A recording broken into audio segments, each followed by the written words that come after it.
Mesdames, Messieurs, bonsoir et bienvenue à cette nouvelle édition du décryptage et de l'analyse de l'actualité africaine et mondiale. L'After News, on démarre après cet élément. Pour cette nouvelle édition de l'After News sur Global LTV, l'actualité nous emmène au Cameroun. Dans le fait de la semaine, retour sur la déclaration d'Elimbi Lobet sur le plateau de l'émission Libre Expression sur Info TV. Dans ses propos qui ont suscité de nombreuses polémiques, l'homme politique traite Ernest Ouandji de grand bandit.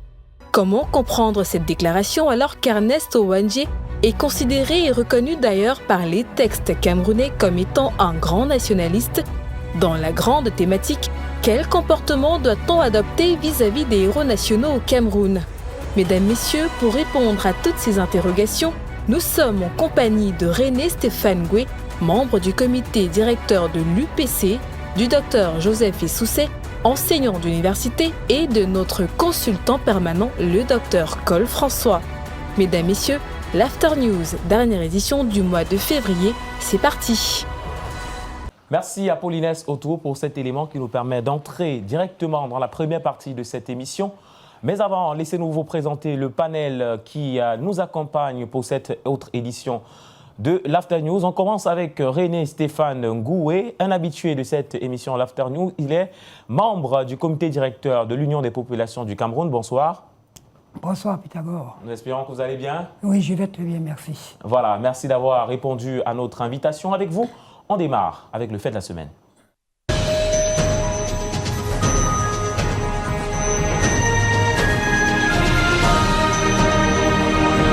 De retour sur le plateau de l'After News, mesdames, messieurs, c'est la première partie de cette émission. Nous sommes dans le fait de la semaine et nous parlons, comme annoncé dans la bande-annonce tout à l'heure, de cette déclaration qui a suscité de nombreuses polémiques au cours de la semaine au Cameroun. L'homme politique Elimbi Lobet qui a traité Ernest Ouandji de grand bandit. C'était justement sur le plateau Libre Expression d'Info TV. Avec vous, René Stéphane Goué, pardon. Dites-nous, est-ce que vous êtes d'accord avec cette déclaration de Elimbi Lobet qui traite Ernest Ouandji de grand bandit? Et dans le contexte, il faut tout le relever, qu'il a fait cette déclaration. Il n'y a aucun contexte qui justifie qu'un héros de la lutte de l'indépendance et de la réunification du Cameroun soit traité de bandit. C'est juste une absence de culture politique. Parce que, comme je disais dernièrement à notre brillant consultant ici, tout le monde se croit permis aujourd'hui de faire la politique, même lorsqu'on n'a pas lu le b.a.-ba de la politique. Alors il faut noter que la lutte sociale peut se faire de plusieurs manières. Donc il y a plusieurs facettes pour faire la lutte. Il y a la lutte armée, il y a la désobéissance civile, il y a la lutte de rue, etc. etc. Bon, on a qualifié celui qui a fait la lutte armée de bandit. J'attends aussi des vocables pour qualifier ceux qui ont prôné le boycott des produits français, pour qu'on les attribue aussi un vocable. Qu'est-ce qu'ils étaient? Comme on dit, ceux qui ont prôné les villes mortes et qui ont fait asseoir l'économie du pays pendant qu'on les donne aussi un nom. Ceux qui ont sorti des cartons rouges et qui ont immobilisé la ville pendant de longs mois. Donc il faut donc trouver des vocables à toutes les formes de lutte politique que les Camerounais ont mêlées pour asseoir leur souveraineté.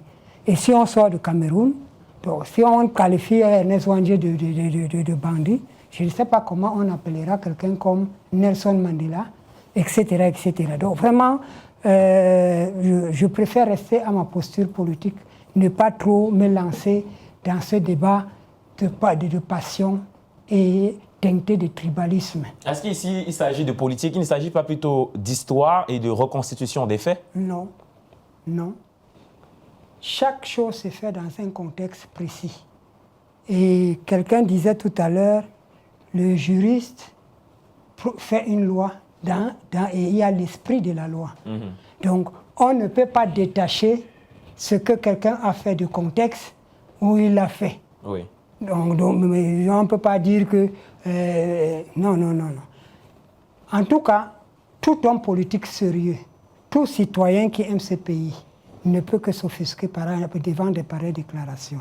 Il faut rappeler quand même que ce n'est pas la première déclaration du genre qui a été faite en Mandovision. Pourquoi c'est celle d'Albeli Milobé qui, justement, a créé toutes ces polémiques? Parce que nous sommes à une période de forte communication. Cette polémique n'est pas née aujourd'hui, vous avez bien fait de le rappeler. C'est le colon, le premier, à mettre ça sur ses lettres, et l'UPC a répondu.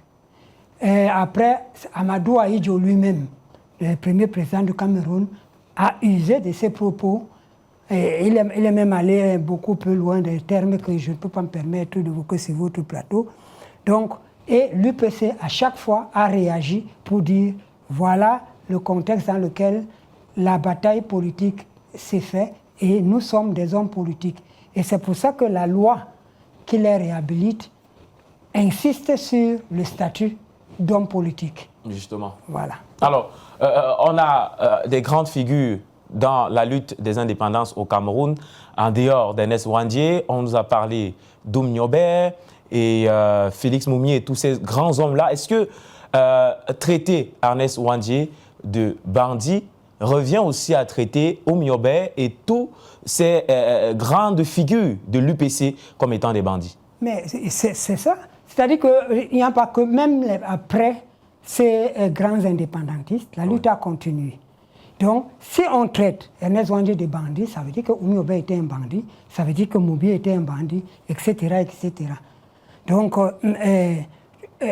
moi, je pense qu'il ne faut pas trop solfer sur ce genre de déclarations, parce que c'est des manipulateurs de l'opinion. Ils veulent attirer l'attention sur eux et ils utilisent n'importe quoi et n'importe comment pour pouvoir attirer l'attention. Moi, je suis de ceux qui ont essayé de peser de tout leur poids au sein de l'UPC pour qu'il n'y ait pas de réaction, parce que je savais que ce qu'ils espéraient, c'est justement une réaction d'une organisation. Justement, Jean Benet, pourquoi est-ce que l'UPC n'a pas réagi alors que vous avez fait bien de nous rappeler qu'avant, lorsque des propos mal placés étaient tenus à l'endroit de toutes ces grandes figures de l'UPC, l'UPC ne manquait pas justement de réagir. Pourquoi cette fois-ci l'UPC tarde à réagir? Non, l'UPC ne tarde pas à réagir. On a un problème aujourd'hui, c'est qu'on devient de moins en moins audible, parce qu'il y a plusieurs voix qui parlent au nom de l'UPC. Paul Le Pot a fait un communiqué au nom de l'UPC sur le sujet. Ariel Tekwe a fait une vidéo qui est devenue en quelques minutes virale sur le sujet. Les filles de Oum Niobé ont fait une vidéo sur le sujet. Quand c'est trop, c'est laid. Il faut, et c'est pour ça que je vous remercie sincèrement, parce que au moins 2 personnes seront ici que Ernest Ouandié n'était pas un bandit, mais un homme politique. Et à quelques minutes de sa fusillade, comme on donne les dernières paroles aux condamnés à mort, il a laissé 2 messages aux Camerounais. Le premier message était destiné à sa femme et à ses enfants. Voilà les paroles, les propos d'un bandit. Il dit, dites à ma femme et mes enfants que je n'ai pas trahi la cause nationaliste. Voilà les propos d'un bandit. Son deuxième message était destiné à ceux qui allaient dans quelques secondes l'assassiner. Il les a dit, le sang d'un nationaliste est une sémence pour la révolution. Donc vous me tuez, il y aura des milliers et des milliers de Camerounais qui vont continuer la lutte. Oui. Et la preuve, je suis sur votre plateau aujourd'hui, un dit successeur, vraiment, avec toute la modestie qui doit me caractériser, un dit successeur de bandit, Ernest Ouandié. Vous vous revendiquez aussi bandit, si on va dans ce sens? Non, c'est une manière ironique de lui dire, de dire qu'on ne peut pas, pour les gens qui ont souffert, dans pour un bandit qui escroquait les gens, qui expoliait les gens, il faut quand même que les historiens disent dans quel contexte Ernest Ouandié a été appréhendé. C'est justement ça. Et dans quel dénouement, que ce soit matériel, physique, il était. Alors, si c'était un bandit qui envoyait des gens pour arracher des gens, pourquoi il était dans un pareil dénouement? Bon, mais de toutes les manières, un jour, l'histoire se fera. Pour le moment, nous subissons ce qu'on appelle vulgairement l'histoire des vainqueurs. Ils peuvent dire ce qu'ils ont envie de dire, mais le sang de Ernest Ouandjé a laissé une semence forte. Merci beaucoup à vous, René Stéphane Goué. Vous êtes membre du comité directeur de l'Union des populations du Cameroun. On va marquer cette petite pause, le temps de prendre également l'avis du docteur Joseph Essousset sur cette thématique. C'est notre deuxième invité dans l'After News.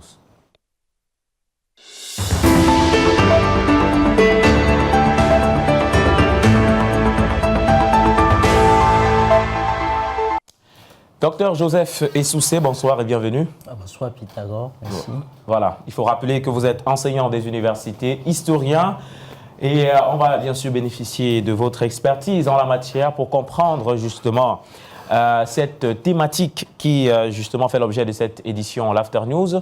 Avec vous, docteur Joseph Essousset, on a écouté l'avis de l'UPCiste sur le plateau qui essayait de nous faire comprendre que Ernest Ouandjé ne serait en aucun cas un bandit, comme il a été dit par Elim Bilobet sur le plateau de Libre Expression dans la chaîne Info TV. Je vous ai dit quand vous m'avez contacté pour cette émission que c'est un sujet extrêmement sensible. Ça, il faut déjà le noter, c'est un sujet extrêmement sensible. Pourquoi le sujet est extrêmement sensible? Parce qu'il s'agit de l'histoire d'un peuple. Il s'agit de l'histoire de l'Afrique et il s'agit notamment de l'histoire du Cameroun. Maintenant, le Cameroun traverse une période un peu plus délicate que par le passé, ce qui fait en sorte que, vous voyez, on essaye de tout prendre, n'est-ce pas, sur un terrain historique, n'est-ce pas, un terrain de la science, on déporte cela sur le terrain politique. Et j'ai souvent coutume de dire, au Cameroun, on ne fait pas la politique, c'est qu'on nous sait là, c'est purement le quartier, n'est-ce pas, parce que la politique est une science qui a ses canons. Alors, cette question, expressément, il faut le dire, je vous l'ai dit, est-ce que les Camerounais sont prêts à accepter, n'est-ce pas, et à digérer la vraie histoire dont tout le monde, n'importe qui dit non, on n'enseigne pas la vraie histoire du Cameroun, est-ce que les Camerounais sont prêts à accepter cette histoire? Avec des comportements comme ceux que nous notons là, on comprend que les Camerounais sont très loin d'accepter cette histoire. Et je vous le disais, l'histoire, peu importe les dires des uns et des autres, moi je préfère rester scientifique, je ne suis pas politicien. Les gens vont déporter sur le terrain de la politique et vont dire des choses. L'histoire repose sur des éléments fondamentaux, n'est-ce pas? On n'a aucune source de l'histoire, on n'a aucun vestige, c'est-à-dire aucun document écrit ou oral qui nous démontre à suffisance que les autres nationalistes sont des bandits. Mais je pense qu'on a des alertes. On a des alertes qui sont écrites, qui sont là et qui sont des sources pour nous qui démontrent que parmi tous les nationalistes, Pythagore, je voudrais prendre un exemple et vous allez comprendre la transposition. Vous savez, dans les luttes, généralement, il y a la foule, il y a plusieurs personnes qui mènent la lutte. Mais est-ce que vous pensez que tous ceux qui mènent la foule ont le même objectif? Tous ceux qui mènent la lutte ont le même objectif, mais que non. Même en politique aujourd'hui, l'homme politique le sait, n'est-ce pas? On défend tous les mêmes causes parce que l'idéologie du parti, c'est ceci, n'est-ce pas? Mais on n'a pas le même objectif. Il y a celui qui est là parce qu'il veut un poste, il y a celui qui est là parce qu'il a un intérêt, il y a celui qui est là vraiment pour la cause juste, n'est-ce pas? Donc, dis déjà, mais tous ceux-là, on va les appeler, n'est-ce pas, les militants. Tous ceux-là, on va les appeler des membres, on va les appeler des partisans. Tous ceux-là, même, ils seront récompensés au même titre que les autres, mais non pas la même cause. Et la preuve qu'ils ne combattent pas pour la même cause sera sur le terrain. Les méthodes parfois de combat. Vous allez donc trouver d'autres, dans les méthodes de combat, versent assez de sang. Et c'est le cas. Pour la vérité, n'en déplaise aux gens. Je reste purement dans la science. Il est noté que M. Ouandjé, dans la lutte, n'est-ce pas, de libération des peuples africains, et notamment celui du Cameroun, on n'a pas dit que M. Wandji n'a pas lutté ou il n'a pas milité pour l'indépendance, pour la souveraineté du peuple. Non, personne ne peut le dire. Déjà que quand les autres sont morts, c'est lui qui est resté. C'était le seul leader qui est resté. Mais dit que c'est un grand bandit, Dr Joseph. Est-ce que ce n'est pas mettre de côté justement tout le travail qui a été abattu par Ernest Wandji? Dit que c'est un bandit. Le thème, je vous ai dit que le moment choisi, toute vérité n'est pas bonne à dire. Moi, personnellement, si j'étais à la place de ces derniers, je ne l'aurais pas dit. Parce que le moment n'est pas choisi. Mais est-ce que vous le pensez même? Est-ce que vous pensez même? Parce qu'il ne suffit pas de dire. Non, je dis, on peut connaître quelque chose. Je vais vous prendre un exemple. Nous sommes en Afrique. Les Bantous, l'homme politique qui était là est plus âgé que nous tous. Il sait qu'il y a des vérités avec lesquelles on meurt. Il y a des secrets. Ça, c'était chez les Bantous. On sait que l'enfant là n'est pas mon enfant. On sait, mais on meurt, personne ne connaît. Le jour qu'on est au courant de ça, il y a des séparations, il y a même mort d'hommes souvent. N'est-ce pas? C'est des vérités, c'est l'histoire. Les réalités sont là. Les techniques qu'a mené M. Wandji, n'est-ce pas, pour défendre, il y a eu trop de crimes. Il y a eu trop de crimes dont il était l'auteur-compositeur. N'en déplaise aux gens. J'ai dit, il y a eu, les sources sont là, il y a eu des crimes dont il était. Par contre, vous verrez que ses confrères, à l'instar de Oumniobe, de Moumié, de Kemadjou et bien d'autres, on n'a aucun document, je mets quiconque à défi, où on retrouve qu'il y a eu le sang qui a été versé. Dans certains pays, Dr Joseph, pour avoir justement les indépendances, il y a du sang qui a été versé. Est-ce que c'est parce qu'il y a eu du sang qui a été versé? Le sang qui a été versé, Oui. le sang qui a été versé, n'est-ce pas? C'est le sang que le colon a versé. Ne confondez pas. Oui. Il faut restituer. Le colon a versé beaucoup de sang puisque le colon a égorgé ces gens, les a fusillés, pendus et tout. Le sang a été versé. Mais ici, nous parlons, je vous prends un exemple. Nous sommes au Cameroun. Nous sommes tous, n'est-ce pas, d'avis que les choses ne vont pas comme nous voulons, n'est-ce pas? Nous avons nos frères de la partie anglophone. Alors, parce que les choses ne vont pas bien et que nous tous, nous réclamons le bien-être. Et en réclamant le bien-être, parce que l'autre ne pense pas comme moi, je vais le zigouer. Vous trouvez que ça, c'est le sang versé parce qu'on veut défendre la même cause. C'est un peu ce que nous sommes en train de dire. N'est-ce pas? Nous sommes en train de dire que quand le sang est versé, et je le dis, c'est une décision de justice des Camerounais. Le blanc n'était pas là. C'est les Camerounais. Il y a des alertes des administrateurs camerounais. Et curieusement, lorsque ce monsieur s'en est allé, paix à son âme, les crimes se sont arrêtés. Ça, c'est aussi la vraie histoire du Cameroun. Il dit, c'est la vraie histoire. C'est écrit. Les crimes se sont arrêtés, mais est-ce que ce pourquoi il luttait, Dr Bamok, nous sommes arrivés à l'accomplissement de cela? Nous sommes arrivés à l'accomplissement de cela de façade. Justement, ça veut dire que la lutte pour laquelle Ernest Wandji a fait tout ce qu'il a fait n'a pas atteint son épilogue. Je ne sais pas si les luttes africaines ont atteint l'épilogue. Vous-même, vous pouvez juger si... Bon, ce qui est sûr juridiquement, on va dire que ça atteint parce que on a été déclarés indépendants. Nous avons obtenu nos indépendances.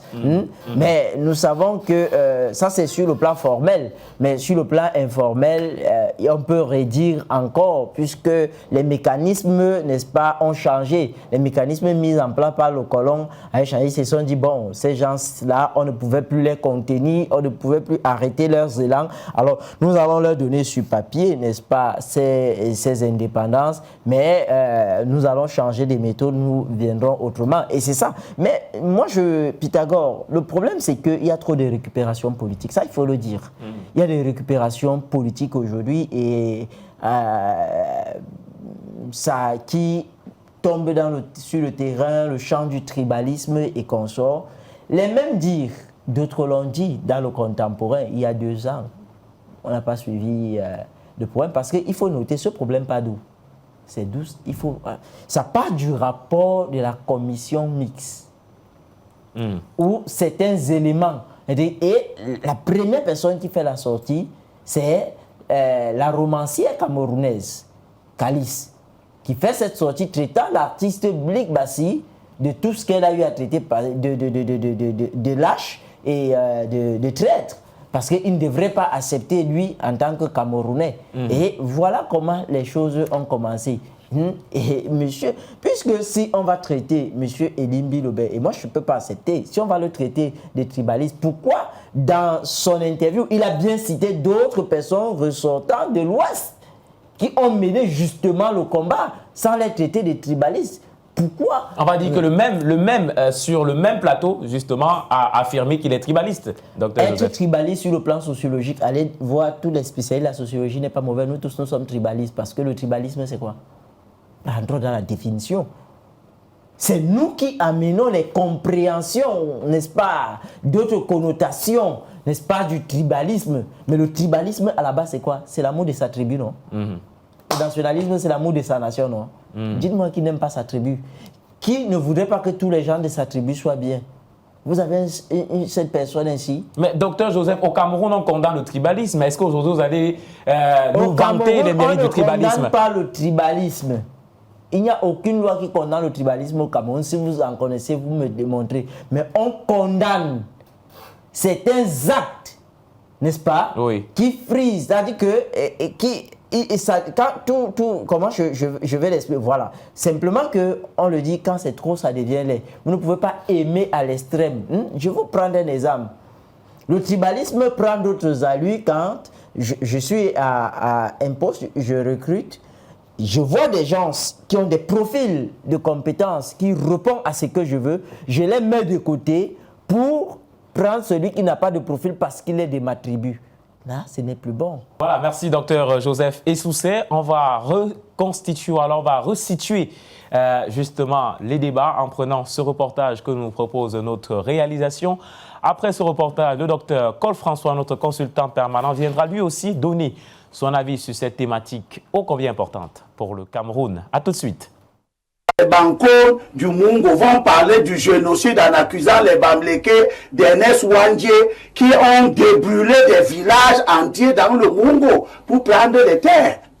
Et ça ne se passe pas avant les indépendances. Ça se passe entre 60 et 71 quand on arrête Ernest Ouandjé qui est un bandit. Comme il fallait s'y attendre, la déclaration de l'homme politique Elimbi Lobé qualifiant Ernest Ouandjé de bandit a suscité de vives réactions de la part de l'opinion publique camerounaise. Pour certains, le mécontentement est à son comble. Nationaliste de mon État, je me sens bouleversé, voire blessé, outragé, portant atteinte à la dignité et à la mémoire de nos martyrs. Vraiment, c'est craché sur la tombe de Ouandjé et de ses camarades, les Oum, les Moumi et consorts. Je ne saurais laisser passer vraiment un incident pareil. Son intervention, c'est comparable au verset satanique de Salman Rushdie. Parce que là où je suis pompé à bloc. En s'inscrivant dans la même logique, d'autres estiment que Elimbi Lobé a été maladroit. Elimbi a été un peu maladroit. Parce que tel que je le comprends souvent sur des plateaux de télé, il défend la loi. Et la loi, je pense en 91, a réhabilité toutes ces personnes, parmi lesquelles Ernest Ouandjé. Et du coup, je pense que cette réhabilitation fait de lui une nouvelle personne. Peut-être il était un maquisard à une certaine époque, mais aujourd'hui, Ernest Ouandjé est considéré comme une personne réhabilitée par la loi du Cameroun. Donc il est considéré comme un héros, comme un des partisans de l'état moderne du Cameroun, de cette indépendance que nous avons acquise en 1960. Pour une autre catégorie de personnes, ce dernier mérite une correction. Elimbi Lobé, moi je crois que c'est un grand tort pour lui. Parce que les enfants qui viennent maintenant et qui ne connaissent pas l'histoire là, vraiment, ils vont garder ça mal si on ne le corrige pas. D'autres par contre, nuancent leurs propos. Nous sommes dans un pays de liberté. Il y a la liberté d'expression. Donc il est libre de penser ce qu'il veut. Ce qu'il pense ne veut pas dire que c'est ce qui est sur le terrain. S'il a traité quelqu'un de bandit, il peut le prouver qu'il a volé, ou s'il n'a pas la preuve, c'est sa pensée. On ne peut pas tout le condamner pour sa pensée. La perception d'Ernest Ouandjé et des autres nationalistes qui se sont sacrifiés pour l'indépendance du Cameroun pourrait varier en fonction des perspectives politiques. Cependant, pour de nombreux Camerounais, Ernest Ouandjé reste bel et bien un symbole de la lutte pour l'indépendance et la liberté. Merci à Brinda Ornélanon pour cet élément. Nous sommes en compagnie du docteur Col François.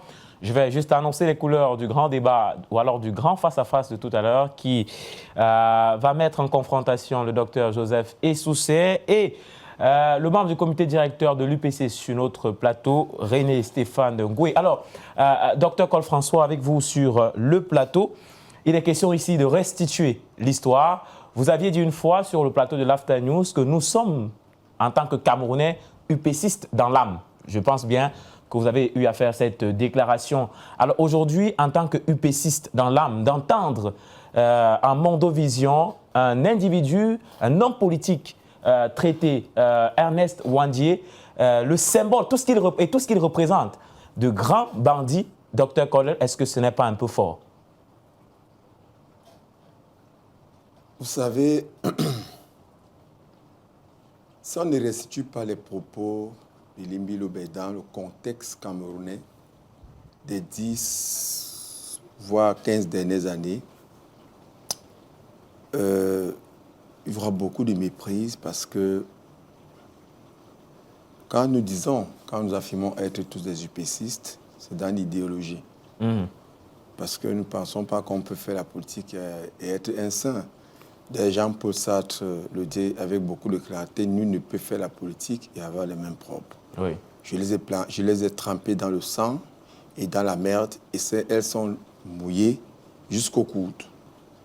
Ça, c'est une citation de Jean-Paul Sartre parlant des hommes politiques. Donc, moi, je ne vais pas beaucoup axer mon analyse sur les propos de Limbi Lobé, mais je vais les reconstituer et les planter dans l'environnement socio-politique actuel. Cette lutte pour laquelle Limbi Lobé se bat, où il dit que quand vous allez à Bafia, vous trouvez que le maire est de Bafia, vous allez à Bamoun, qu'on appelle Fouban, vous trouvez que le maire est de Fumban, vous partez à Bandjoun, vous trouvez que le maire est Bandjouné, vous parlez à Banka, vous ne trouvez pas que le maire est Bafan ou de Bana, il est de Banka.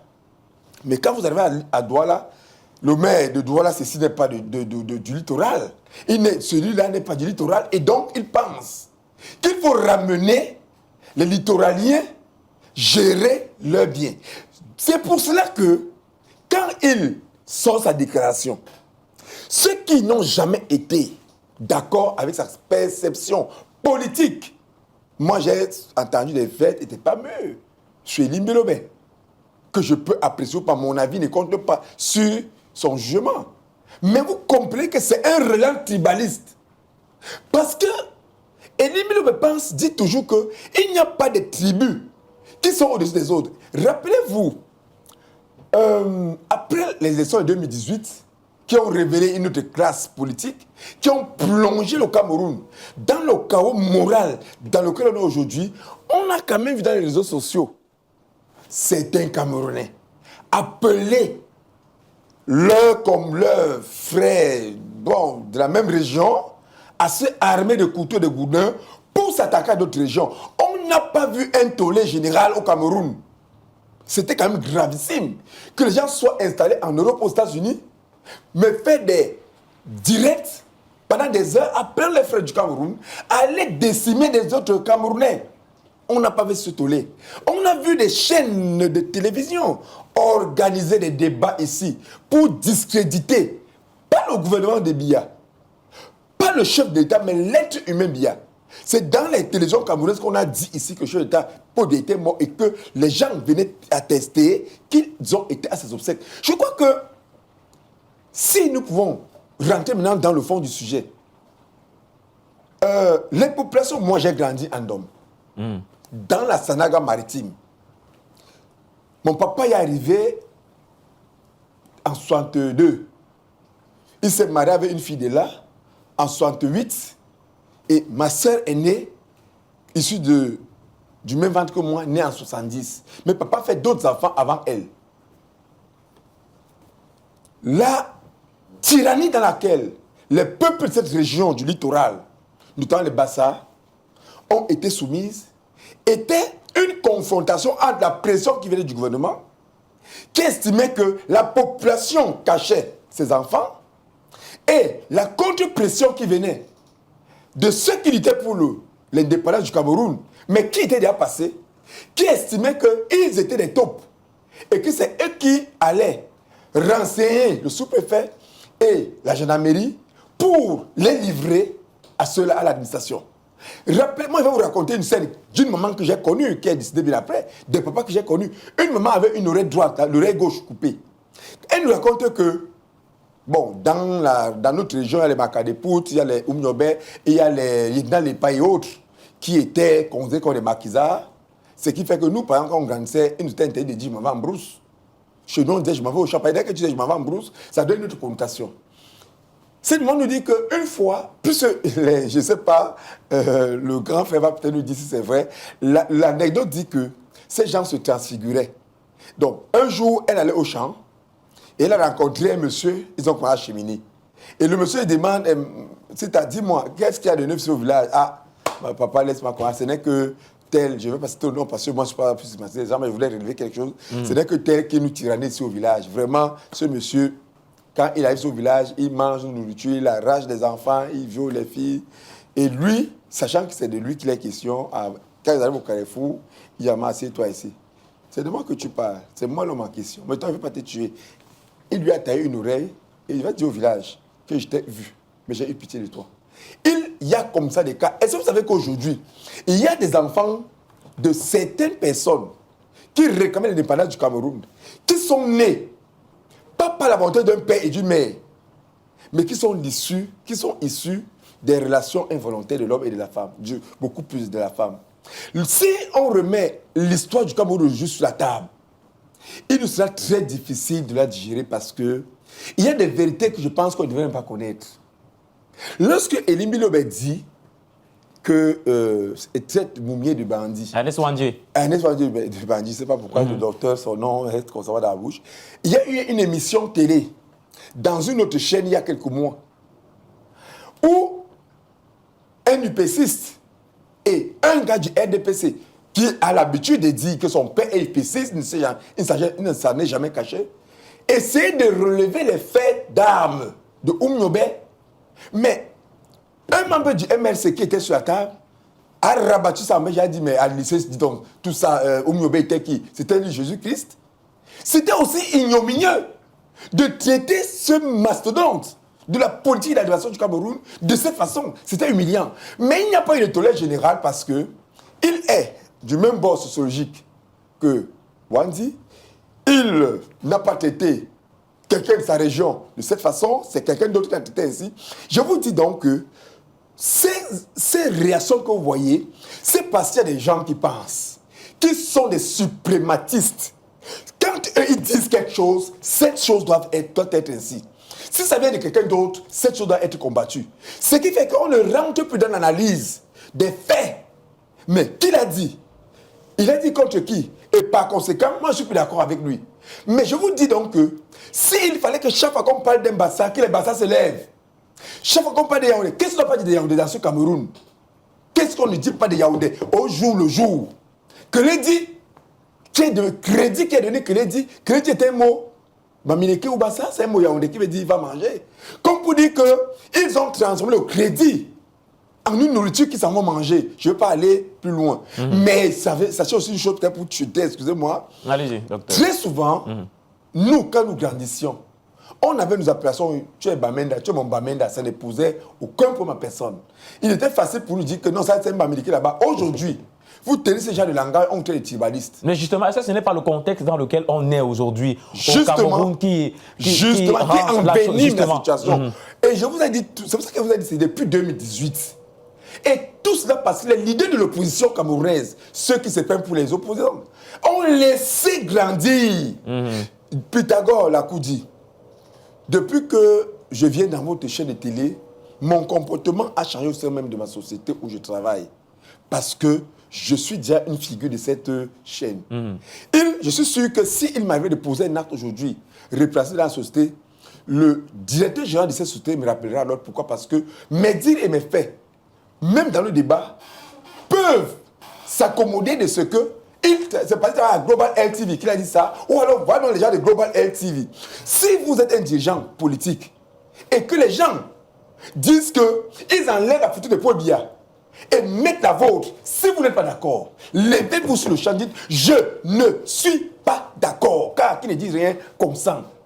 On a vu les gens aller en Allemagne, faire des réunions, appartenant à un parti politique. On a vu les gens aller dans les ambassades, casser les ambassades, au nom d'un homme politique, qui dit qu'il ne les a jamais envoyés. Mais il n'a jamais condamné ces choses.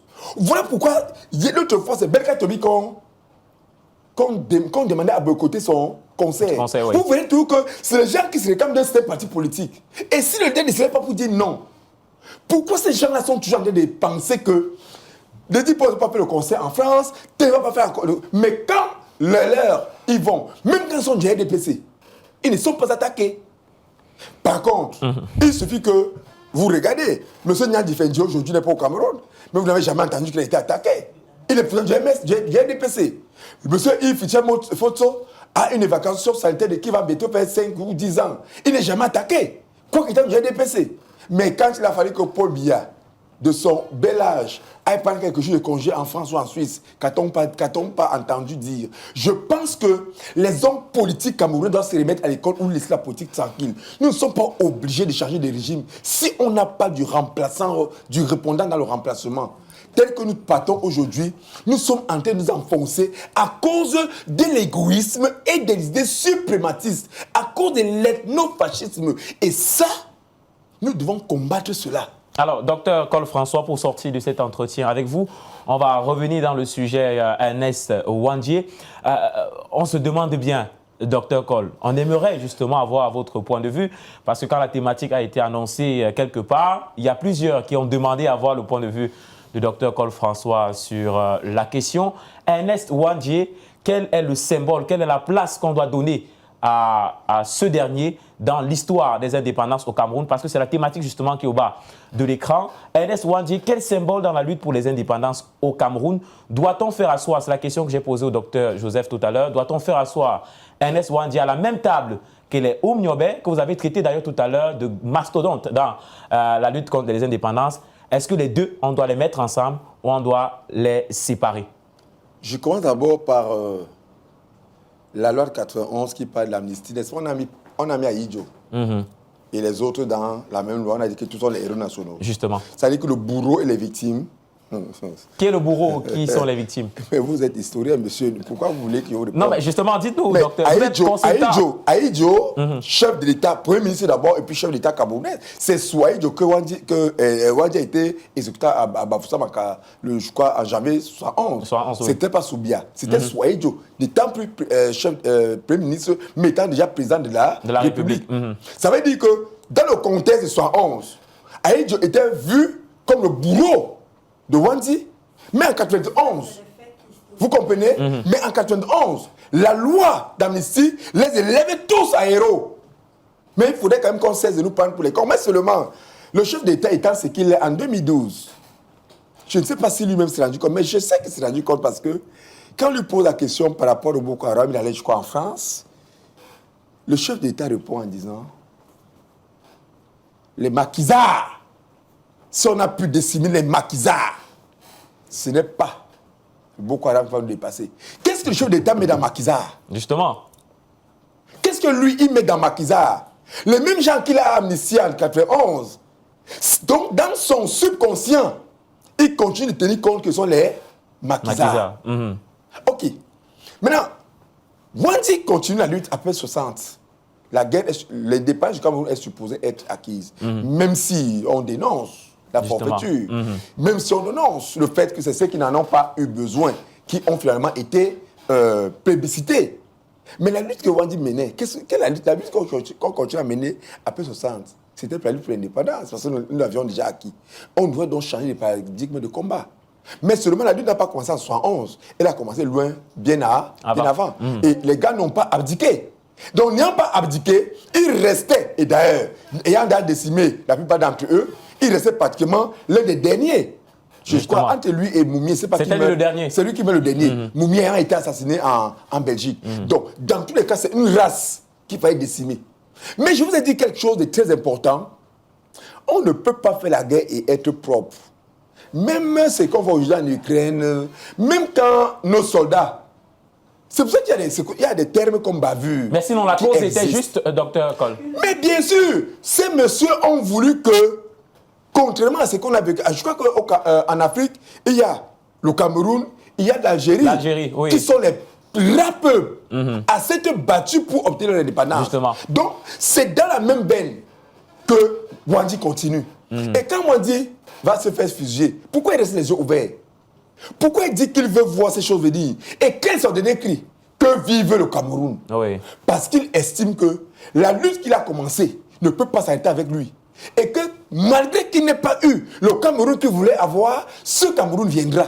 C'est pourquoi je suis d'accord qu'à un moment donné, qu'on rassemble tous ces nationalistes dans le même panier. Mais si j'avais été un conseiller chef d'État, c'est vrai qu'en 1991, je venais à peine d'être adolescent, mais je n'ai jamais accepté quand même qu'on mette Ahidjo et ces nationalistes dans le même décret. On aurait pu même faire deux pour un peu de, on appelle ça un peu d'éthique et de morale. Mais voir un bourreau qui a ordonné l'assassinat, même comme certains frères qui se disent panafricanistes, disent que non, Ahidjo était juste une marionnette. Monsieur, aujourd'hui, Ibrahim Traoré a reçu d'être marionnette, n'est-ce pas?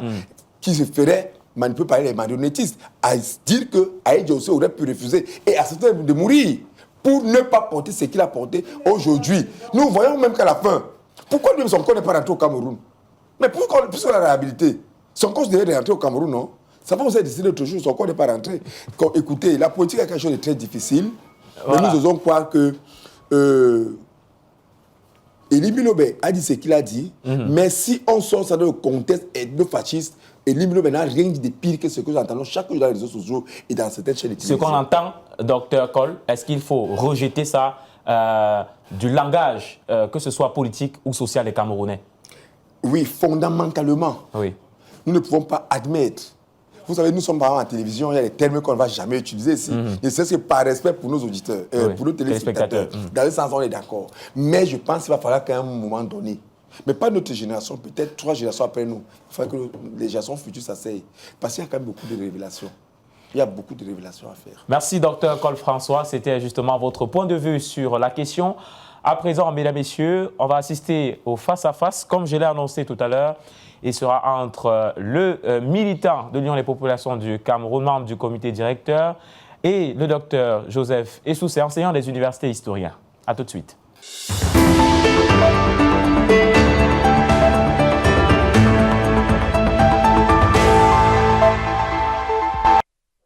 Mesdames, Messieurs, c'est la dernière partie de cette émission, l'After News, le face-à-face entre René Stéphane Goué et le docteur Joseph Essoussé. Je commence avec vous, René Stéphane Goué.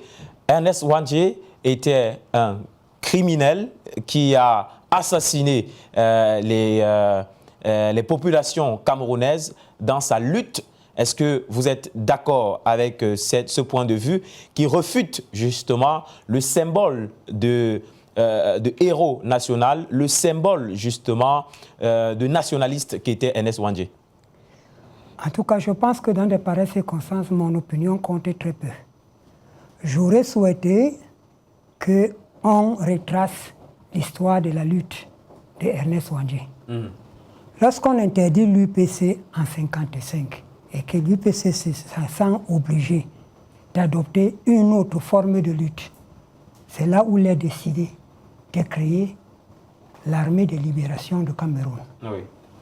Et Ernest Wandji, Moumié, Abel Kingé ne sont pas d'accord. Ils pensent qu'il faut plutôt mobiliser l'opinion internationale et appeler au secours les amis du Cameroun. Ils vont en exil. Et c'est pour ça que quand on parlait des tendances de l'UPC aussi, je vous ai dit que c'est une vieille histoire. Il y a les pro-chinois, il y a les pro-soviétiques, il y a les ceci, cela. Il y a ceux qui ont été même en Algérie et en Angola, etc., etc. Donc, pendant cette période, seul Oumyobé est au pays. Et quand on parle de l'armée de libération du Cameroun, j'ai été content de ce que le docteur a dit. L'armée de libération n'était pas seulement à l'ouest. Même dans la grande Sanaga maritime, quand je parle de la grande Sanaga maritime, ça veut dire Nyon Ekili et l'actuel Sanaga maritime, il y a eu l'armée de libération. Maintenant, Oumyobé est assassiné. Quand Oumyobé est assassiné, les Moumiers sont en difficulté, etc. Le maquis à l'ouest, au début, était animé par ce qu'on appelait à l'époque l'Inchichui, Donc, les gars qui faisaient du n'importe quoi, comme le docteur disait tout à l'heure, qu'aucune lutte sociale ne se passe sans verser le sang. Sans même que les gens qui adhèrent à cette lutte-là dérapent. Justement. Alors, c'est là où Wandje prend la décision de revenir au Cameroun pour réorganiser le maquis à l'ouest. Wandje arrive au Cameroun le 8 septembre 1961, que les historiens prennent note. C'est le 8 septembre 1961 que Wandje revient au Cameroun. Il entre dans le maquis à l'ouest. Il remanie toutes les structures du maquis. Il met un tribunal sous maquis. Et il discipline donc des gens. Donc, si on veut juger l'action de Wandje, c'est pour cette période-là où il a géré normalement le maquis. Et quand on dit, dès qu'on l'a attrapé, tous ces actes barbares-là, Wandje était entré dans une opération de négociation avec le pouvoir pour revenir à la légalité et qui était gérée par Monseigneur Mongo. Et beaucoup de ragots, puisqu'on n'a pas de preuves, disent même que les relations que les UPC ont créées à l'extérieur, qui envoyaient les moyens logistiques de soutien pour aider l'UPC dans le maquis, étaient détournées en route. Je ne veux pas entrer dans ce débat. Donc, pour tout dire, si on veut aujourd'hui parler de Wandje, il faut qu'on se dise, il luttait dans le cadre de l'UPC ou dans le cadre de l'armée de libération du Cameroun. Dans l'armée de libération du Cameroun, quel était son grade? À quel moment il est entré dans l'armée de libération du Cameroun? Et quand on l'attrape avec son secrétaire particulier, Njasep Mathieu, qui est encore vivant, que je peux vous donner le numéro de téléphone, vous l'invitez ici, c'est un monsieur qui parle encore très très bien français. Donc, quand on l'attrape, on le trouve dans un dénouement. Avant que le commandant de la brigade commence à lui poser des questions, il lui dit, c'est moi Ernest Wandje, s'il te plaît, j'ai faim. Voilà un bandit qui est devant les gens qui le cherchent et qui ont même mis sa tête à prix. Mais la première chose qu'il demande, c'est la nourriture, où on peut même mettre le poison pour l'assassiner. Donc, moi, je suis très gêné, vraiment, que quand je suis face à Grégoire Ouna, ou à Semengue, ou à Etonde Koto, qui débitent les choses comme ça, ça ne me dérange pas. Mais quand quelqu'un me dit, je suis un professionnel de l'histoire, et qu'il est jeune, parce que celui-là, je suis sûr qu'il est même mon fils. Donc, et qu'il est dans des versions institutionnelles qui ne peuvent même pas restituer ce ne serait-ce qu'une partie de l'histoire pour que le Cameroun puisse en bénéficier. Je pense que le docteur Joseph est encore sur le plateau. Docteur Joseph, l'histoire a été racontée par René Stéphane Goué sur le plateau. Qu'est-ce que vous répondez justement, puisque vous êtes historien sur le plateau? Est-ce que vous refutez cette histoire-là ou vous l'adoptez? Dans la mesure où vous l'adoptez, est-ce que le terme bandit est donc mieux placé pour qualifier Ernest Wandje dans son action politique? Je crois avoir répondu à la question sur le terme bandit quand j'étais sur le plateau. Je crois avoir répondu et excusez, je vais lire. Article 1er, je dis ceci. La présente loi porte réhabilitation des grandes figures de l'histoire du Cameroun, aujourd'hui disparues, qui ont œuvré pour la naissance du sentiment national, l'indépendance ou la construction du pays, le rayonnement de son histoire et de sa culture. L'alinéa 2 dit, en application des dispositions de l'alinéa 1 ci-dessous, sont réhabilités M. Amadou Ahidjo, Oumniobert Ruben, Moumié Félix et Wandje Ernest. Point. Bon, les autres alinéas disent que d'autres personnes qui ont soutenu les mêmes causes pourront être aussi considérées comme des héros, n'est-ce pas? Quand l'histoire l'a déjà dit, quand la loi l'a déjà dit, les débats s'arrêtent. Je vous ai dit, je crois que nous avons eu un long entretien entre vous et moi hier. Alors, je suis un peu souvent désolé de la réaction des hommes politiques.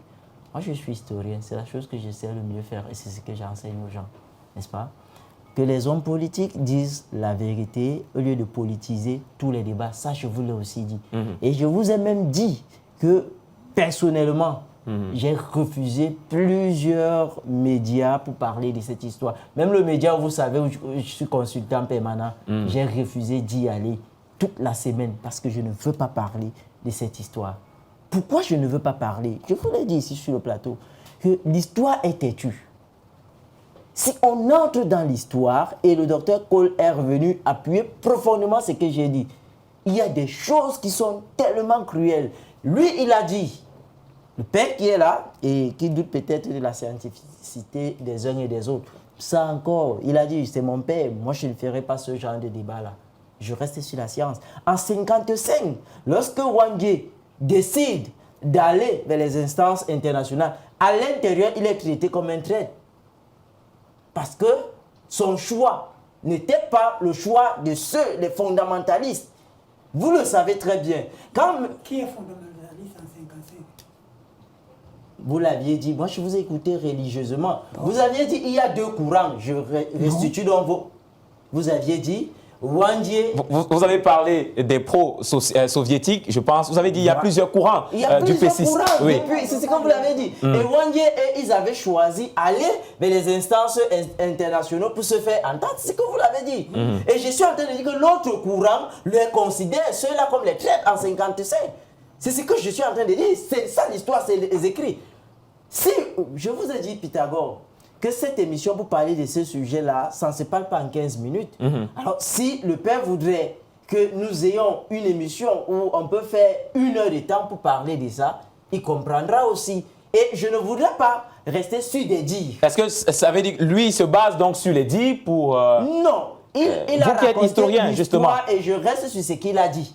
En disant parce que ce qu'il a dit, c'est ça, c'est la vraie histoire, docteur. Puisqu'il vous dit, est-ce que je vous ai dit que ce n'est pas... Il a raconté un fait, c'est dans les livres et c'est ce qu'il a enseigné à l'école. Vous-même, vous avez appris ça en première et en terminale au niveau du secondaire, en ECM. Ce qu'il a dit là, c'est connu, c'est à l'école.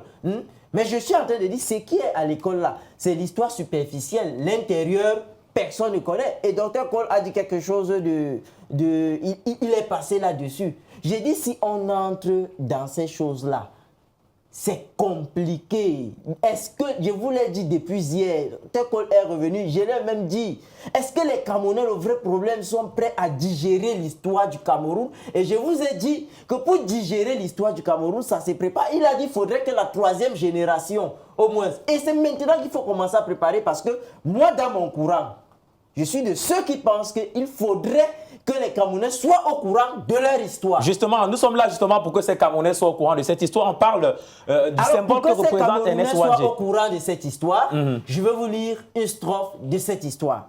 Allez-y, docteur. Vraiment, en quelques minutes, parce que l'émission tire à sa fin aussi. Non, allez-y. Allez-y. J'ai tellement de documents qui sont... Allez-y, lisez-nous cette strophe pour que nous puissions comprendre un peu la quintessence du sujet.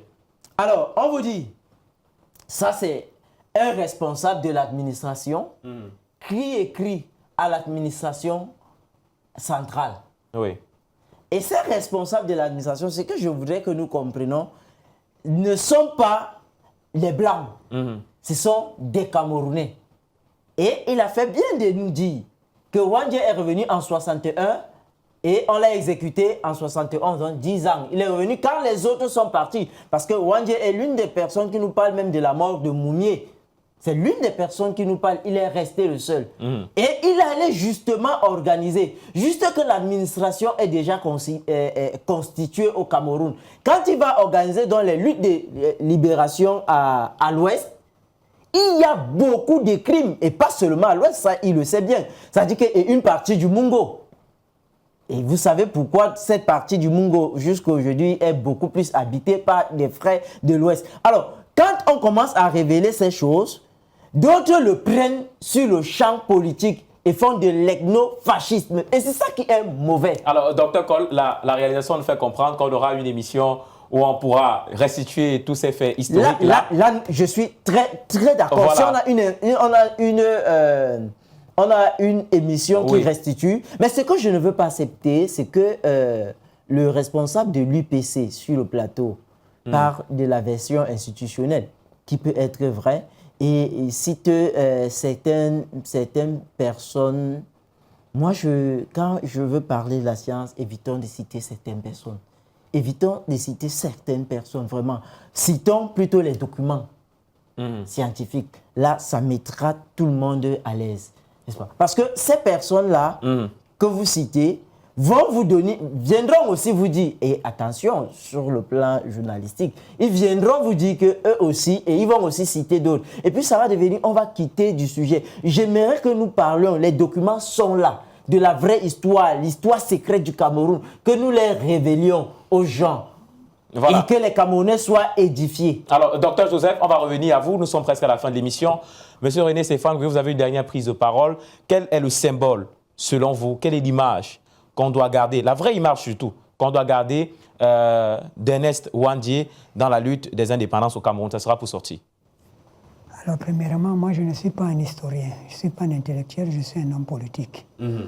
Et deuxièmement, ce qui est important pour moi, c'est que lorsqu'on parle d'un homme politique, constitue les faits de son parcours politique et de ses actes politiques. C'est-à-dire que si on regarde qu'il y a eu des morts à l'Ouest, il faut bien qu'on dise à quel moment il y a eu l'engagement de cet homme politique à qui on attribue ces morts et quelle a été son action par rapport à ça. Pour le reste, moi je ne suis pas partisan.